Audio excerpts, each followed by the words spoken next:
Well, that makes me happy. They've changed the Cadillac face. You still recognize the kind of car it is, but it no longer looks like it was designed in a cutlery shop. All edges and blades and knives, softened it up. More mature, more expensive looking, I think. The first Cadillac, I believe, to get rid of that farty old wreath they've had so long, they inspired Caesar to wear one.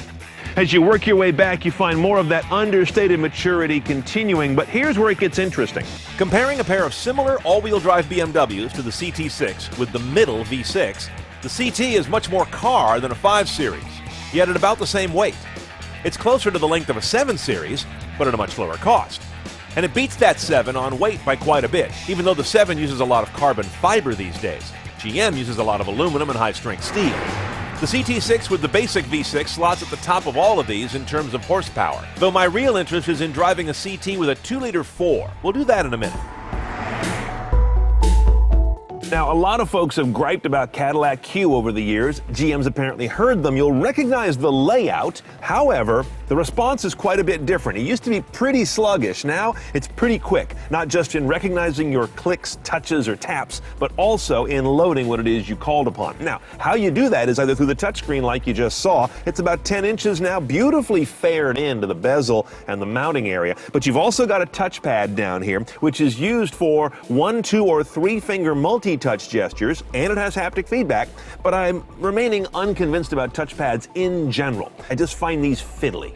Now, similar to the video theme here on the main head unit, you've also got an all LCD instrument panel, which allows them to have flexible content there, including a night vision display that can pick up pedestrians and animals. I'm also rather unconvinced about those systems because when they make you look down to avoid hitting something, that's possibly why you're going to hit something. Keep your damn eyes out the road. I'm looking forward to those systems becoming more HUD-driven. Now, Android Auto and CarPlay are stock on all these CT6s, as they should be on just about any car these days. Now, I've saved the best for last, the belle of the ball. The one they had to go to Washington and fight the feds for is this guy. Well, it looks like an old school mirror because it's got the old toggle down here, but look what happens when you hit it. It goes from being a mirror to being an ultra-wide rear view display via video that erases the pillars, headrests, and that high trunk back there. This is what every car should have, and in the future they will. This is not your only rear camera, by the way. You also get this as well as another rear camera here on the screen. It's a different camera, by the way. There's one last video trick I want to show you. If you go here to the Q system and hit recorder, you get a set of cameras that are invoked to look out and record like a built-in dash cam, except it's not mounted here in the dash, it's mounted front and rear of the body.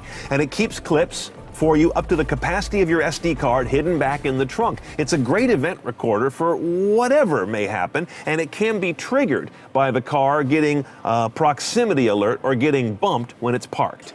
I've done the coolie test. I can sit behind myself in this car, which is a pretty good feat because I'm 6'2". Also, they got the headroom right. Big well up here that really carves out a place for your head. It's pretty nice. Know that we're in a Platinum. This is the high-end car with the reclining massage rear seats. Not every CT6 will have these. Now, in terms of the electronics back here, they're doing a very interesting job of evangelizing technology that other car makers have kind of just said, well, it's there, go do what you want with it. Here is an HDMI connector. That's pretty unusual. And next to that is a USB port. What they've done is connected a Google Chromecast. Now, this Chromecast is picking up its data, pulling its video content from the 4G hotspot in the car. But I'm using the Chromecasting ability, in this case from YouTube, to control this guy. It's a thoroughly modern experience. It's pretty rock solid. I'm sitting here on local 4G in San Francisco. This is not buffered once. You can mirror the front head unit to either or both of these screens if you just want to watch the map go by or something. However, you cannot control the front head unit from these screens. As we mentioned a minute ago, engines range from a 2-liter turbo 4 to a 3.6-liter natural V6 to a 3-liter twin-turbo V6, all with direct injection and fancy valve timing. The V6s also have cylinder shutdown to run on just 4 pots when cruising. And the V6 cars are always all-wheel drive, the 2-liter cars never are. If you want more, a twin-turbo V8 is widely expected, but they're not yet confirming it. On high-trim all-wheel drive cars, you can get an intriguing active chassis package that'll have the magnetic ride control, 20-inch wheels, and rear-wheel steering that'll make high-speed lane changes more stable and low-speed maneuvers tighter. 3 big points come across me on the road in the CT6. Number 1, 2-liter turbo, and I'm loving it. Sound of the 2-liter turbo, I'm not loving. It is unseemly in a car of this stature and quality. That's going to be a misfit for some folks. I'd be okay with it. Secondly, ride quality. This guy is much more like a Lexus than a BMW or an Audi with that real firm, sporty Teutonicness, but it's different than a Lexus ride. Not sloppy at all. And I've got the standard suspension. With the magnetic ride control, you'd have a lot more adaptability, and the car would probably cut in better and certainly keep itself flatter. Finally, there's a Bose audio system here I didn't talk about when we were looking at other cabin tech. It's called Pan-Array. 34 speakers around the cabin, most of them tiny, just a few inches. There's just one sub on the back deck. Their idea is don't belabor any one speaker, spread it out around many, use digital signal processing to map the cabin. That's not new. And they've got speakers in the headrest like some other cars do.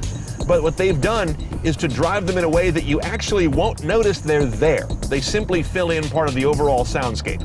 CT6 is available with all the usual active driver assist, including fully automatic braking at low speeds around town. What's not here yet is the long-awaited Super Cruise. That will take over speed management, distance management, and lane control for you on the freeway for extended distances. Doesn't arrive till calendar 2017.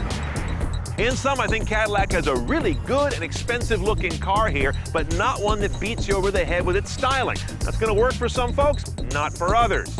In terms of packaging, they package the hell out of it. In its footprint, it does a lot of great stuff with space for front row, second row, and trunk. More cars driven CNET style. Standing by now at cnetoncars.com. Click on the road.